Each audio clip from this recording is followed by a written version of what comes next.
काडुमु उत्सव में गोमांस बिक्री करने योजना है पंड थाना रे एतला।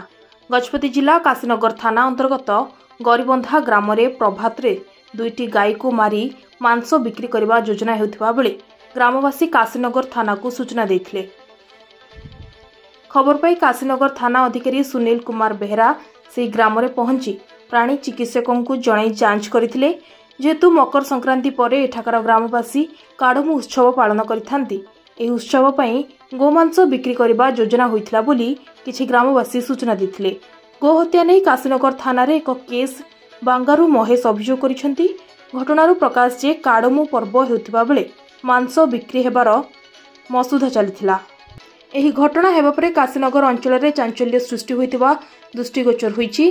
थाना अधिकारी श्री बेहरा केस नंबर 8/25 प्रकार रे एक मामला रुजु करी दुईटी गाय को दूर स्थान रे पोती देइथिले बोली सूचना दैछंती।